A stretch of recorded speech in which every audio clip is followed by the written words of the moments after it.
ఉట్టి సొల్లు కబురు. చూసారా ఎంత బాగా ఆయన ఎవరు వైసీపీ వైఎస్ఆర్సీపీ ఎంపీ అట, ఎంపీ క్యాండిడేట్ అట. నిజంగా నేను ఎంత ఎంజాయ్ చేశానంటే నిన్న రాత్రి గంట పడుకోలేదు. కానీ రాత్రి 2, 3కి వచ్చాం కదా మనం. ఎన్ని గంటలకు వచ్చాం? 4 అయిందా? 3, 2, 3. ఆ తర్వాత ఒక 30 మందిని 20 మందిని 50 మందిని కలిశాను. ఎంతమందిని కలిశాను? 40 మందిని యాస్పిరెంట్స్ని కలిసా మార్నింగ్ వరకును. ఇది మా లైఫ్. ఆల్ మార్నింగ్ కాల్ చేస్తున్నా. అయితే అదే రాత్రి 2 గంటలకి ఇక్కడ కలిసా. అయితే భీమవరంలో ఏమైంది చెప్తాను. దాడులు. నర్సాపూర్లో ఏమైంది చెప్తే మీరు ఆశ్చర్యపోతారు. మేము వెళ్ళగానే నాగబాబు వచ్చాడు. నన్ను చూడగానే పాల్ గారని లేచి వచ్చారు, హ్యాండ్ షేక్ ఇచ్చారు, చాలా బాగుంది. నేను ఎందుకు వచ్చాడో అనుకున్నా, ఎంపీగా నిలబడ్డానికి. రిటర్నింగ్ ఆఫీసర్ మేము కూర్చున్నా, ఆయన కూర్చున్నాడు. ఆ రిటర్నింగ్ ఆఫీసర్ మాట్లాడకూడదని నాకు రూల్స్ తెలియదు కావాలా.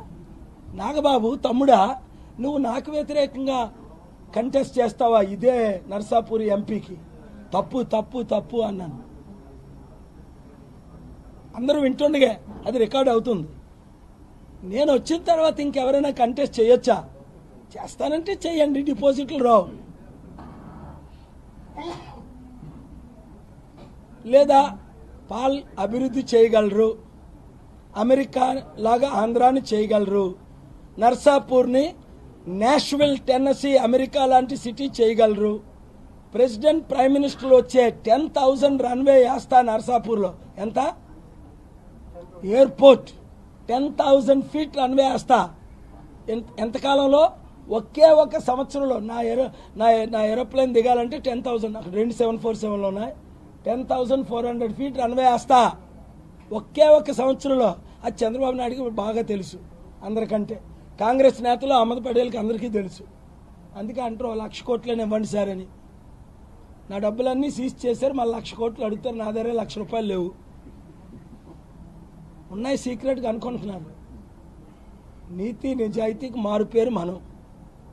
వాళ్ళు దొంగలు, దోచుకునే వాళ్ళు, మోసగాలు, అవినీతి పరులు, అమ్ముకుంటారు టికెట్లు. 5-10 లక్షలు మీరు పార్టీ ఎక్స్పెన్సెస్, ఒక 5-10 లక్షలు 20 లక్షలు మీరు ఖర్చు పెట్టుకుంటే, అన్నాను కదా, గవర్నమెంట్ 28 లక్షలు ఖర్చు పెట్టమంది ఎమ్మెల్యేగా, 50 లక్షలు ఖర్చు పెట్టమంది ఎంపీగా. మీకు నమ్మకం ఉంటే ఎమ్మెల్యేలు ఎంపీలు అయిపోతారు అంతే. హెలికాప్టర్ గుర్తు పడిపోతాయి 100కి 50, 60, 70 మీరు నిలబడితే. అందుకని ఇండిపెండెంట్గా నిలబడితే కృష్ణమాదిలా డిపాజిట్లు కూడా రావు. మొన్న మొత్తుపల్లి నరసింహులు నిలబడ్డారు, 6 సార్లు ఎమ్మెల్యే మినిస్టరు ఆలేరులో. 2008లో ఆయన నేను ఓడించా. ఆయనకు తెలుసు, నా ప్రియమిత్రులు. 1,00,000 మెజార్టీతో గెలుస్తారన్నారు. 9,000 ఓట్లు వచ్చాయి, డిపాజిట్లు కూడా రాలేదు. పగటికల కనకండి. ప్రజలు నాతో ఉన్నారు, నీతితో ఉన్నారు, సత్యంతో ఉన్నారు, అద్భుతంగా మనతో ఉన్నారు. కనుక ప్రజాశాంతి పార్టీకే, హెలికాప్టర్ గుర్తుకే ఓటు.